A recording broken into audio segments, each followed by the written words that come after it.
Good morning, students. Our next part of the chapter is vertebrata. That is the next class, or we can say that next classification. In that these animals have a true vertebral column. अब ये हम लोगों ने protochordate तक देख लिया था कि they do not have true vertebral column, but vertebrata and non vertebrata इन दोनों में डिफरेंस आता है कभी कभी, तो वो हम देखेंगे यहाँ पे। तो वर्टिब्रेट कौन से एनिमल होते हैं? These animals have true vertebral column and internal skeleton bones and we can say the spinal cord, जिनके होता है वो वर्टिब्रेटा में आ जाता है, allowing a completely different distribution of muscle attachment point to be use for movement. इनके पास क्या मसल्स का डिस्ट्रीब्यूशन होता है और वो अटैच होती है बोन से, ठीक है। Vertebrate are bilaterally symmetrical, triploblastic होते हैं, सिलोमिक होती है बॉडी एंड सेगमेंटेड बॉडी होती है with complex differentiation of body tissue, और इनमें डिफरेंशिएशन आ जाता है बॉडी के टिश्यूज का एंड ऑर्गन का। All chordate possess the following feature. अब ये कॉर्डेट में आता है, एक ये ऊपर वाला हमने देखा था प्रोटोकॉर्डेट, ये एग्जैक्टली कॉर्डेटा में नहीं आता, लेकिन ये जो कॉर्डेटा है या कॉर्डेट्स है, इनके फीचर्स क्या होते हैं? Specific feature. First, all chordates have a notochord like this, ऐसे एक स्पेसिफिक कॉर्ड नोटोकॉर्ड होती है। Have a dorsal nerve cords होती हैं, इनमें नर्व सराइज होने लगती है। ट्रिप्लोब्लास्टिक होते हैं, हैव पेयर्ड गिल पाउचेस होते हैं, और सिलोमेट होते हैं ये सारे, ठीक है। Vertebrates are grouped into 6 class. अब ये वर्टिब्रेट जो है 6 क्लास में डिवाइड किया गया है। इसमें सबसे फर्स्ट आता है साइक्लोस्टोमाटा। अब ये क्या ऑर्गेनिज्म है देखिए, जैसे ये देखिए, ये एक एग्जांपल है क्या है ये? पेट्रोमाइजोन, ठीक है, मराइन एनिमल है। Cyclostomes are jawless vertebrate, jawless जिनके जो नहीं होता वो वर्टिब्रेट्स होते हैं। इनके भी वर्टिब्रल कॉलम होगा, बाकी फीचर तो यही है सब, है ना। कुछ स्पेसिफिक हमको देखना है। They are characterized by having an elongated eel like body.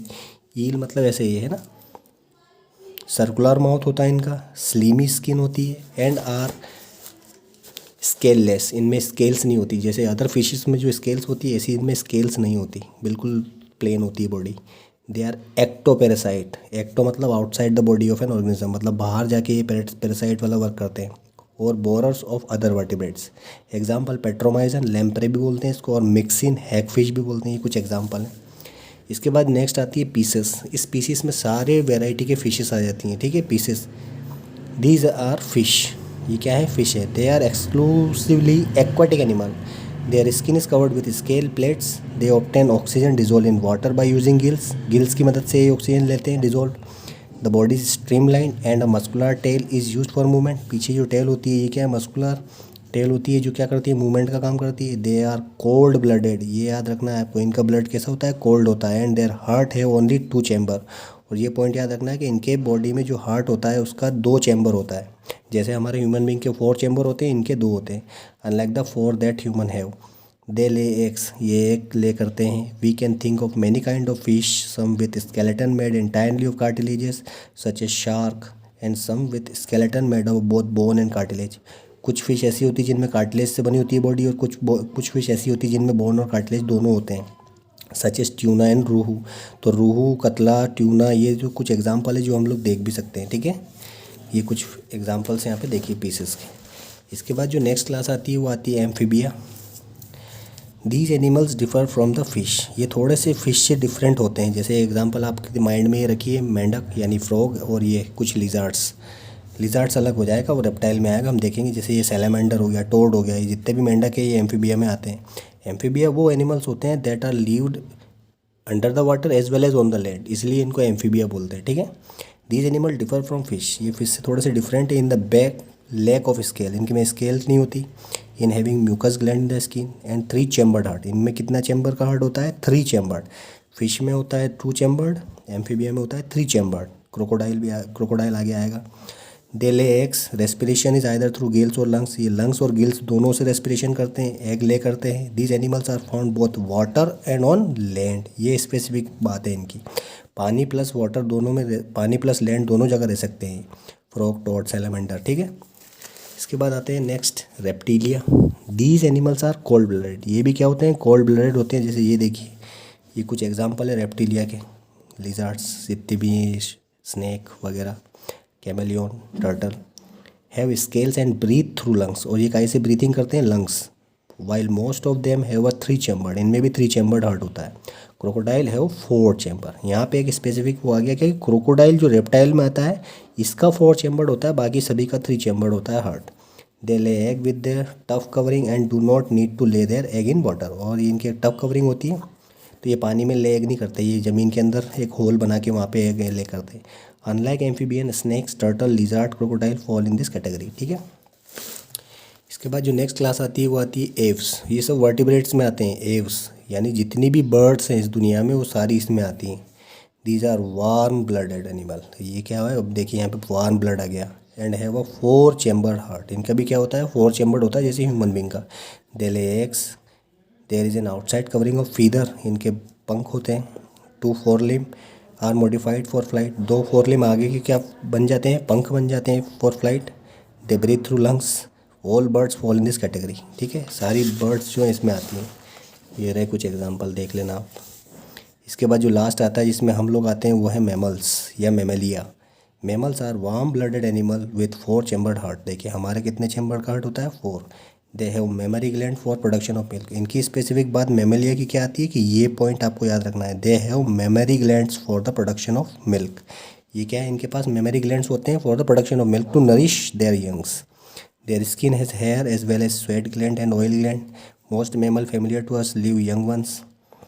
However, a few of them like platypus and echidna lay eggs. ये कुछ जो 2 एक्सेप्शन है जो क्या है, एग ले करते हैं। ये मैमल्स में आते हैं लेकिन ये एग ले करते हैं, जैसे प्लेटाइपस एंड इकाइडना।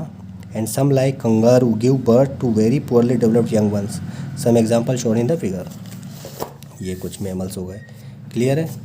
इसके बाद ये बॉक्स देखिए, Carolus Linnaeus was born in Sweden and was a doctor of profession. He was interested in the study of plant and at the age of 22 he published his first paper on the plant. While serving as personal physician of wealthy government official, he studied the diversity of plant as an employer garden. Later published 14 paper and also brought about the famous book. तो Carlos Linnaeus ने ही कौन सी book publish की थी, system ए nature है, ये आपको याद रखना है। वो पब्लिश सिस्टम नेचर है बुक, कार्ल वॉन लिन या कैरलस लीनियस। ठीक है, सिस्टमेटिक के फादर भी बोलते हैं इनको, father of systematics Carolus Linnaeus. इसके बाद ये चार्ट देखिए, इसमें आपको सारा एनिमल समझ में आ जाएगा। एनिमल डिवाइड हुआ सेलुलर लेवल हो गया, जैसे पोरीफेरा। टिश्यू लेवल से स्टार्ट हुआ तो कौन कौन से आ गए, no body cavity between epidermis and gastrodermis.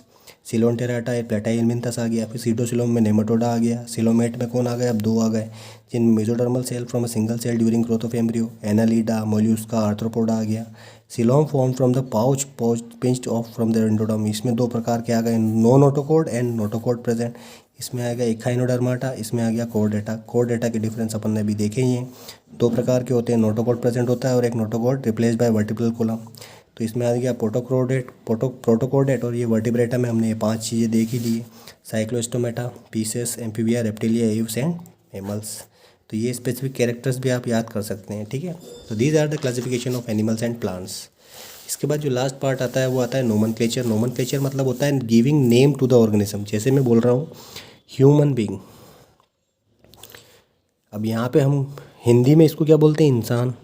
ठीक है, चाइनीज़ में इसको और कुछ बोलते होंगे, स्पेनिश में इसको कुछ और बोलते होंगे। लेकिन जो साइंटिफिकली अगर जो नोमेनक्लेचर जो बनाया जाता है किसी भी ऑर्गेनिज्म का, साइंटिफिक मतलब साइंटिफिकली जो मेथड होता है नेम बनाने का, उसको बोलते हैं nomenclature. The method of giving name to a particular organism in scientific manner is known as nomenclature. Clear. तो why we need their system for systematic name. अभी सिस्टमेटिक नेम देना क्यों जरूरी है, क्योंकि इसी के बेसिस पे हम पता लगा सकते हैं, आइडेंटिफाई कर सकते हैं ऑर्गेनिज्म का। ठीक है, find out the name of the following. जैसे ये रहे, इनके लोकल नेम हम टाइगर को क्या बोलते हैं, शेर, पिकॉक, ऐसे एंट, नीम वगैरह। ठीक है, तो as you might to be able to appreciate it would be difficult for people speaking और राइटिंग इन डिफरेंट लैंग्वेज। तो इनको डिफरेंट लैंग्वेज में कुछ अलग बोलते हैं। ठीक है, मैं समझा रहा हूँ, चाइनीज़ में इसको अलग बोलेंगे, नीम को अलग बोलेंगे, कुछ और कुछ बोलेंगे, बट साइंटिफिकली इनका एक ही नेम होगा ऑल ओवर द वर्ल्ड। जैसे मैं अगर मैं बोलूँ टाइगर, टाइगरस का होगा टिग्रिस पैंथेरा, ये ऑल ओवर द वर्ल्ड ये सेम नेम चलेगा इसका, टिग्रिस पैंथेरा। समझ में आई बात। जैसे ह्यूमन बीइंग हुआ, ह्यूमन बीइंग का जो साइंटिफिक नेम होता है वो क्या होता है, होमो सेपियंस। पूरी दुनिया में इंसानों को साइंटिफिकली क्या बोला जाता है, होमो सेपियंस। तो ये जो साइंटिफिक नोमेनक्लेचर है ये इसकी। ठीक है, तो this problem was resolve by agreeing upon scientific name. तो साइंटिफिक नेम देने से ये प्रॉब्लम रिजॉल्व हो गई। चाइना में जाके आप होमोसोपिन बोलोगे तो समझ जाएगा वो भी वहाँ पे। And same manner that chemical symbol and formula for various substance are use. जैसे सेम केमिकल सिंबल यूज़ किए जाते हैं वैसे ही इनके नेम किए जाते हैं। The scientific name of an organism is thus unique and can be use to identify anywhere in the world. तो इसको आइडेंटिफाई करने के लिए साइंटिफिक नेम यूज़ किए जाते हैं। The system of scientific naming और nomenclature was introduced by Carolus Linnaeus. तो ये सिस्टम ऑफ साइंटिफिक नेमिंग जो एक नोमेनक्लेचर का जो सिस्टम है किसने बताया था? कैरलस लिनियस ने in 18th century. The scientific name of an organism is the result of the process of classification which put it along with the organism it is more related to. But when we actually name the species, we do not list out the whole hierarchy of the group it belong to. Instead, we limit ourselves to writing the name of the genus and species. तो इसमें जो ये दो name लिखे गए हैं वो क्या होती है? एक तो जीनस और एक होती है species of the particular organism. जैसे एक एग्जांपल लीजिए, world over it has been agreed that both the names will be use in Latin. और ये जो वर्ड्स होते हैं ये लैटिन नेम होते हैं, ठीक है। तो certain convention are followed while using right scientific. अब साइंटिफिक नेम लिखते हैं तो क्या क्या चीज़ ध्यान में रखते हैं? The name of the genus begin with the capital letter. Genus का जो भी फर्स्ट वर्ड होगा वो क्या होगा? कैपिटल होगा। The name of the species being with small letter, पीछे वाला जो होगा वो स्मॉल होगा, सेपियंस, ठीक है। When printed the scientific name it is in italics, और ये इटैलिक्स में होगा। When written by hand the genus name and the species name have to be underline. और इनको जब भी कभी लिखेंगे तो अपन को क्या करेंगे? अंडरलाइन करेंगे। तो उससे हमको पता चल जाएगा। जैसे मान लीजिए इसमें यहाँ कहीं पे ये अंडरलाइन होकर कुछ लिखा हो किसी का साइंटिफिक नेम, तो वो क्या होगा? इटैलिक होगा और ये फॉलो करेगा।